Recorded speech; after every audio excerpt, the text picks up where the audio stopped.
The sneeze echoed through the sterile corridor like a gunshot. Everyone stopped moving. Commander Viral, lead xenobiological medic of the Brakari expedition vessel Dathalune, froze mid-stride. His 4 eyes blinked out of sync, staring at the human who had just committed what, by Brakari standards, could only be described as a biological detonation. The human in question, tall, pale, with a weathered military jacket slung over one shoulder, wiped his nose with the back of his hand. "Relax," he said, voice gravelly. "Allergies, calm down."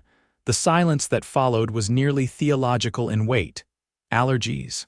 Viral's translator implant tripped over the word twice before settling into a tone of professional horror. "You expelled fluid and particulate matter." "Because of irritation," the human nodded, pulling a crumpled tissue from his pocket. "Name," Viral demanded. "Colt Kessler," he said, then sneezed again. Viral recoiled, his protective suit inflating reflexively. Behind him, 2 Brakari medics activated their containment rods, crackling blue arcs dancing between them. "Quarantine protocol initiated," Viral barked. "Code Solvax Gamma, this human is an active vector." Colt held up both hands. "It's cedar pollen." "I'm not infected with anything. You cannot know that. Your biology is a soup of unsequenced chaos."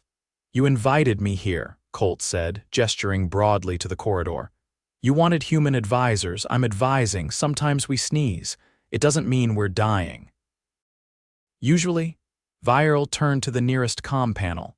"Full lockdown of Corridor 9, ventilation sealed. Dispatch containment unit to my coordinates. Prepare decontamination chamber."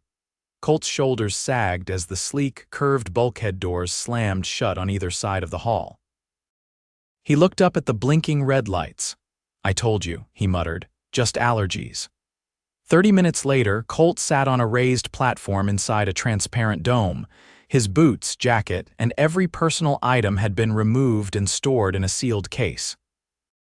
A dozen Brakari medics in environmental suits moved around him, scanning his body with instruments that buzzed and flashed. "You're overreacting," he said, his voice slightly muffled by the dome. "This is my immune system doing its job." Viral stood outside the dome, a wall of monitors behind him displaying Colt's vitals, nasal swab analyses, and an increasingly colorful list of possible Earth-related pathogens. "We do not overreact," Viral said. "We contain, we isolate. We study." "Well, stop studying my mucus," Viral tilted his head. "It is the most volatile sample we've encountered since the Zarn flu incident of cycle 402. That required planetary evacuation." Colt leaned back on his elbows, sighing. "That was a flu. I sneezed once." "Twice, Max. 3 times," Viral corrected. "We counted." The door behind Viral hissed open and a Brakari lieutenant entered, holding a tablet. "Commander, preliminary analysis confirms no active infection. However, the sample contains over 97 different biological compounds, including histamines, enzymes, and several unidentified proteins. Still not infected." Colt pointed at the screen. "Unidentified proteins," Viral repeated, voice rising. "They're probably from breakfast." "I had an egg sandwich," Viral turned sharply. "What is egg sandwich?" Colt opened his mouth, then closed it. "Let's not get into that." 2 hours passed. Colt remained inside the dome, now wearing a loose-fitting tunic provided by the medics. He shifted from foot to foot, boredom setting in. A Brakari technician approached Viral with a fresh report. "Commander, we have a secondary concern.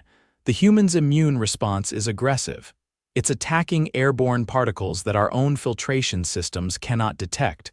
Viral folded 2 of his arms. "You mean to say?" "He is engaging in internal biological warfare." "Yes, sir." "Fascinating." Inside the dome, Colt sneezed again. "All right," he said, sniffling. "Now it's definitely the cedar pollen." Viral tapped a comm. "Prepare to increase dome pressure. We will test how his immune system reacts under varying atmospheric densities." Colt stood. "Hold on. You're seriously doing science on me because I sneezed?" "You are a volatile specimen," Viral said. "We must understand your thresholds." Colt pointed at him. I told your people I have spring allergies. You all insisted I come up here during planetary bloom season. This is on you. Your nasal cavity is not listed as a potential threat vector in the human medical files we reviewed. Well, update your files. The next day, Colt woke up to a low hum. The dome had gone dark for a moment, then flickered back to life. A new Brakari, this one smaller with delicate arms and a nervous gait, approached the outer terminal. I'm Medic Tarn, the alien said. I've been asked to monitor your circadian cycles. Colt rubbed his eyes. I'm on a spaceship. I don't have circadian cycles. Your heart rate is elevated. I just woke up. That's normal. You're sweating. I'm in a dome with no air conditioning. Tarn blinked slowly. You continue to exhibit symptoms. Colt stood. I'm going to say this once more. I'm not sick. I have seasonal allergies. That means my body reacts to harmless stuff like pollen. It's annoying, not dangerous. Tarn looked at his chart. But your biomarkers fluctuate unpredictably? That's called being human. Viral entered the room. New data, he said.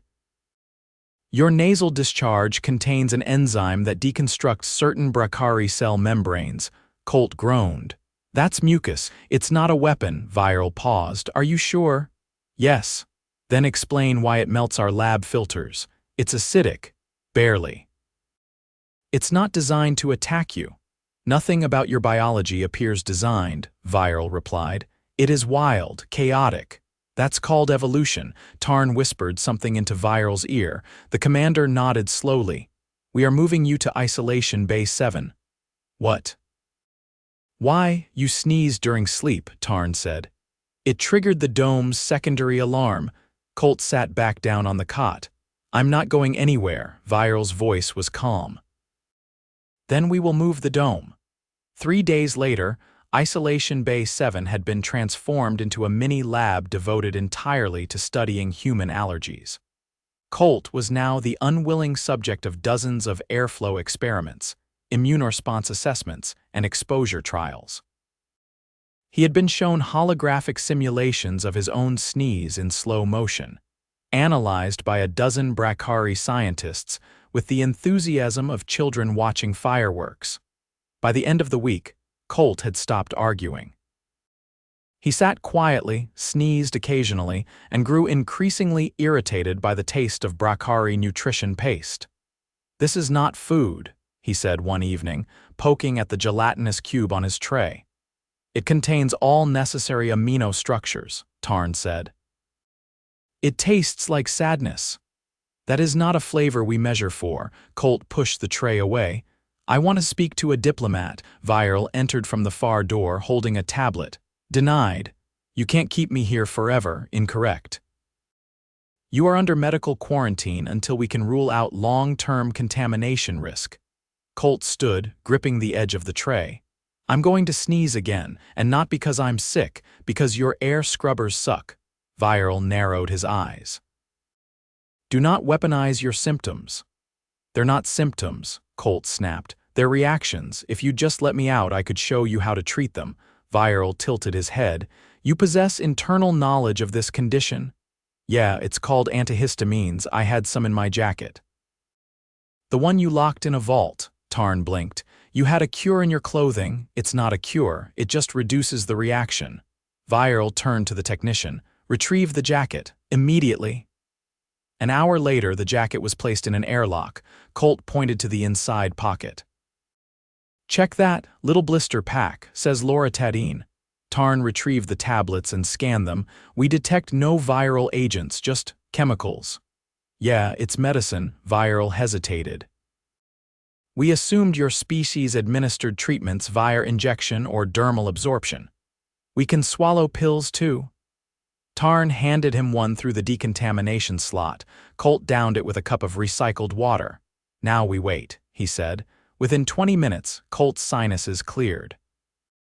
He sat up straighter, eyes less puffy. See, he said. No more sneezing. You could have avoided all this. Viral looked at the displays. You appear stable. I am stable. Release will require further review. Colt stood. You have my biological profile now. You've got samples, scans, sneeze footage. Hell, I saw you replaying it in slow motion like it was a sports highlight. Viral didn't deny it. Let me go. The commander exhaled. Fine, partial release. Monitored environment only. Colt stepped out of the dome. The corridor felt cold and open. He took a deep breath and sneezed. Everyone froze again. He held up a hand. I just stepped into fresh air. Give it a minute.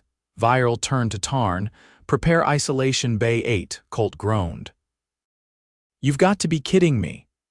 The floor vibrated faintly as the lift descended through the Dathalune's lower decks.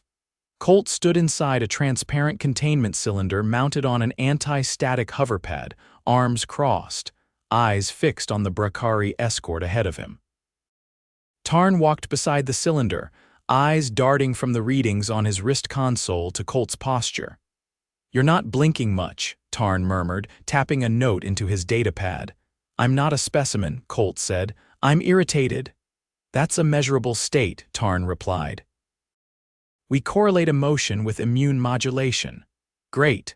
Then log this: my patience is dying faster than your lab filters. The lift stopped with a hiss. The corridor beyond was dimmer, quieter, walls lined with green-lit conduits that pulsed like breathing vines. 2 Brakari sentries waited beside a sealed hatch, each holding slender diagnostic rods. They stepped aside as the hatch unfolded and the hoverpad glided forward. Why are we going down here? Colt asked. Environmental control sector, Tarn said. You'll be observed under adjusted filtration conditions. Sounds like a spa day. You will not be permitted to interact with filtration systems directly. Wasn't planning to. The hoverpad stopped in the center of a low, circular chamber.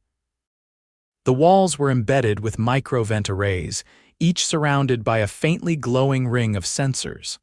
A single chair waited in the middle, smooth, metallic, with a harness draped casually over one armrest. I'm not strapping in, Colt said. It's only precautionary, Tarn replied. I've had enough precautions for 5 lifetimes. Then remain seated. Do not attempt to access the vents.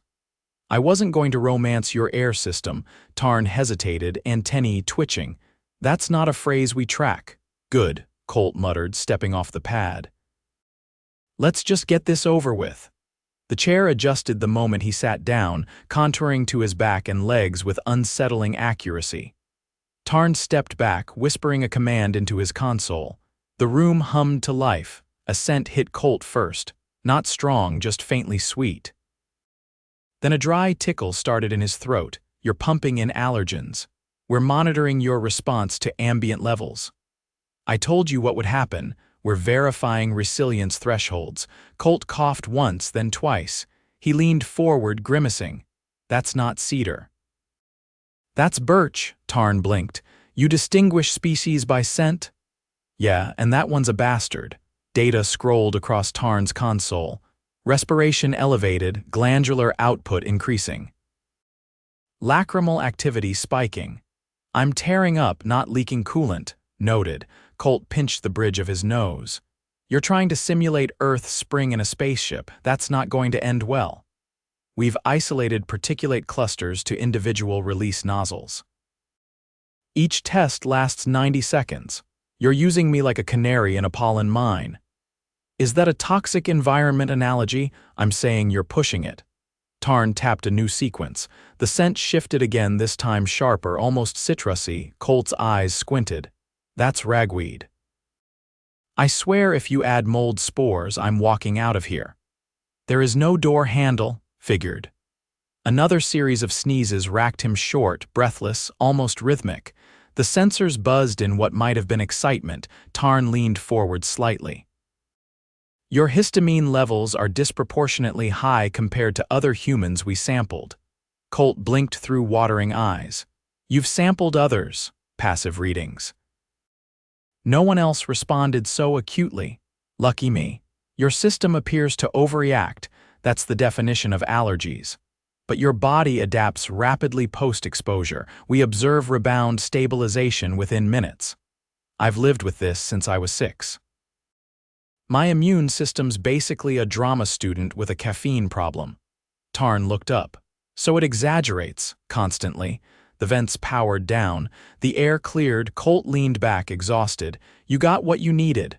We're preparing the next sequence. He sat up. What do you mean next? The lights dimmed. A new scent drifted in, dusty with a bitter undertone. Colt's jaw dropped. That's cat dander, a known Earth allergen. I don't even own a cat. Our archives indicated widespread sensitivity. Your archives suck. Tarn didn't respond. His console flashed amber, then blue. Colt's sinuses flared. He coughed again, deeper this time. You're gonna trigger an asthma episode. You did not disclose asthma. I don't have it, but if you keep this up, I might develop it out of spite. The vents silenced again. Tarn approached slowly, reading from his screen. We've recorded a full spectrum of inflammatory response. We believe we've mapped your thresholds. Congratulations. You've invented hay fever. We'll begin treatment trials shortly. Colt half laughed. You're going to treat me for something I told you how to fix a week ago. Our protocols require independent validation. Then validate this, he said, holding out his hand, palm up. Give me water and let me sleep. That's the best treatment. Tarn looked uncertain. Rest is not a pharmacological intervention. It's called letting the body do its job. We'll consult with Commander Viral. Colt stood. Don't bother. Just tell him I didn't die. Your vitals remain within acceptable deviation bands. Then I'm going back to my quarters. You are not cleared for unsupervised mobility. Colt raised an eyebrow. Then supervise me. Tarn hesitated again. We are not equipped for spontaneous field observation. Colt pointed to the door. Then start equipping. Later that cycle, they reached a compromise. Colt would be allowed to walk Deck 12, a rarely used corridor adjacent to the ship's hydroponics bay, provided he wore a biometric harness and remained within view of 3 separate monitoring nodes. He paced slowly, breathing carefully. Tarn followed at a respectful distance, typing notes into a tablet the size of a dinner plate. The walls here pulsed green more softly than the upper decks. A narrow window revealed rows of hydroponic trays filled with strange, curling flora. Some glowed faintly. Others trembled when the air moved. Colt stopped. Is that one vibrating? They respond to carbon dioxide. Nice, so they're judging my breath. They're filtering it, he turned. You've got breathing plants and you still couldn't handle one sneeze. Our filtration systems are optimized for sterility, not volatility. You're learning, then. Very rapidly. Your presence has accelerated our understanding of adaptive immunity. Colt leaned on a railing. So what's the plan? Keep me here and test every irritant known to man. We're shifting focus to tolerization. Meaning, we want to observe how repeated exposure changes your response curve. Like allergy shots. Tarn tilted his head. Allergy, shots, immunotherapy. Slowly increasing doses until the body calms down, trains the immune system. That's not in our database. Colt blinked. You've got atmospheric scanners that detect sneezes from across the ship, but you missed the entire concept of desensitization. We were unaware your species willingly introduces allergens into your body. That's the point. We adapt. Tarn looked at him for a long moment. You are the most unstable, stable organism we've encountered. Welcome to Earth. They walked the rest of the corridor in silence. At the far end, a small bench had been installed beside a vent. Colt sat down, exhaling slowly. I need my clothes back. We're still evaluating contamination risk. They're genes, Tarn, not plutonium. We detected unknown residues. That's detergent. Unknown detergent, he leaned back. I can't keep wearing ship-issue tunics forever. Tarn looked uncomfortable. We can request a sanitized garment unit. Just give me pants. I will escalate the request. Colt looked at the glowing plants through the glass. One of them swayed as if waving. He didn't wave back. Next time you want to study a sneeze, he said, maybe ask first. Tarn nodded. We have updated our consent protocols. Too late for my nostrils. Data has been invaluable. Glad my suffering was productive. Tarn hesitated. Would you consider participating in a controlled pollen chamber trial? Colt didn't move. Only if I get my jacket back. We will sterilize it tonight. And the antihistamines, we've synthesized equivalents. They're twice as effective. Colt turned to him. Now that's progress. Tarn smiled, a rare sight, a subtle curling of his lower mandible. You are surprisingly durable. I get that a lot. Colt sat on the bench outside Hydroponics Pathway 4, peeling the corner of a rehydrated protein square with the enthusiasm of someone staring down a padded envelope marked Tax Audit.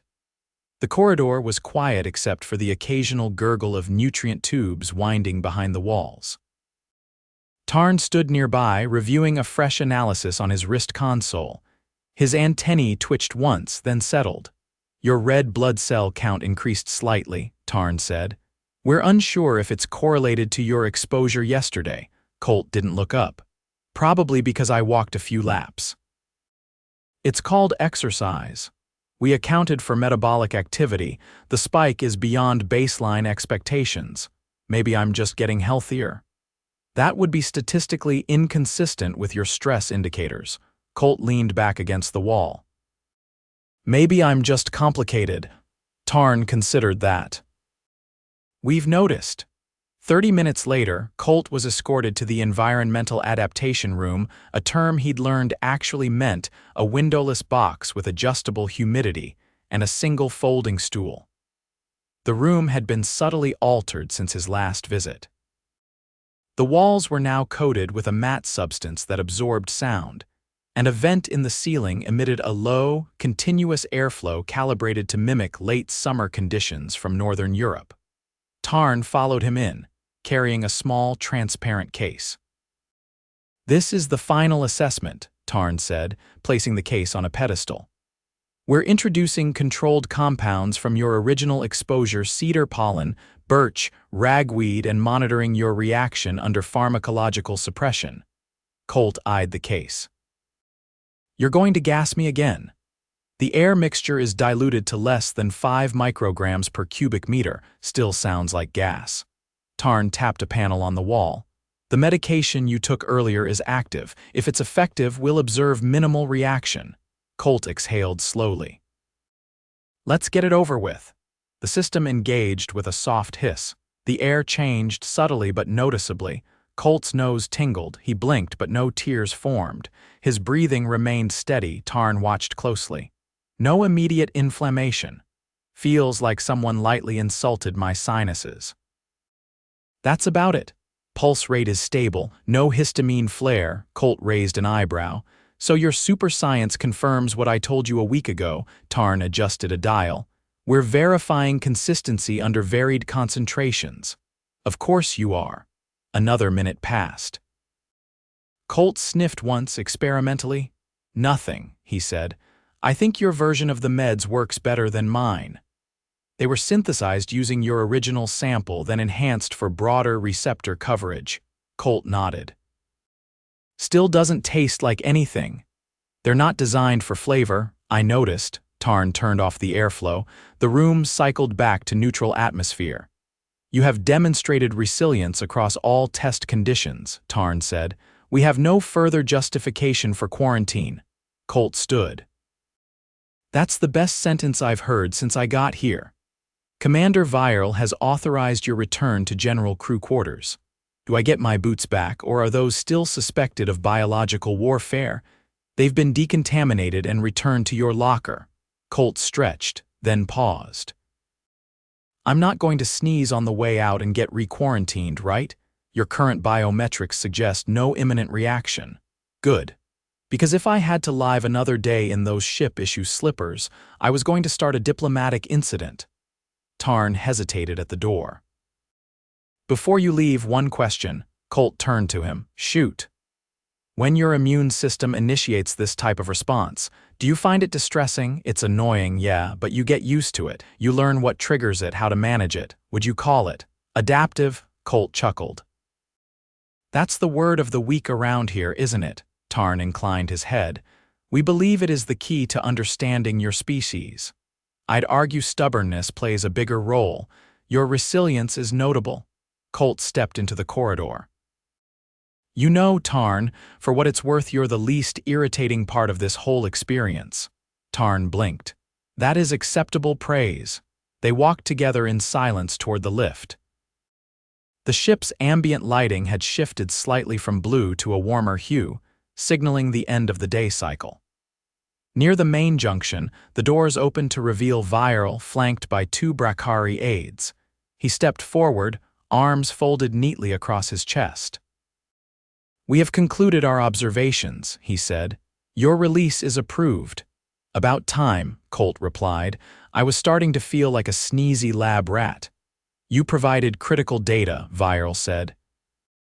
"Your unpredictable biology has led to 3 procedural rewrites and the removal of 6 diagnostic assumptions." Colt tapped his temple. "Glad I could rewrite your textbooks by existing. You also forced a reevaluation of our sterilization protocols. Don't take it too personally." "Earth's got over 100,000 types of pollen. I'm allergic to maybe 20 of them." Viral stared. "That is an impossible number. Try living in Kansas." A pause stretched between them. Viral turned to Tarn. "Ensure his quarters are restocked. No further containment unless symptoms exceed the new threshold parameters." "Yes, Commander." Colt gave a small wave. "Don't worry, I'll try not to sneeze too hard around the airlocks." Viral didn't respond. He turned and walked away, his aides trailing behind. Back in the crew quarters, Colt found his belongings neatly arranged on the bunk. His jacket had been folded with clinical precision. A slip of paper, a rarity aboard the data-driven vessel, sat atop it. It bore a symbol he'd come to associate with Tarn's notes. It translated roughly to non-linear survivability. Colt shook his head. "Still can't just say tough guy." He put on his jacket, sat on the edge of his bed, and opened the storage drawer. Inside were 2 sealed blister packs of the new antihistamine. He tucked one into his pocket. The lights dimmed as the ship cycled into rest mode. He lay back, hands behind his head, staring at the ceiling. Somewhere in the ventilation system, a faint hum shifted tone, a patch of filtered air adjusting its chemical balance just slightly. Colt smiled. "Finally," he said under his breath. "They're learning."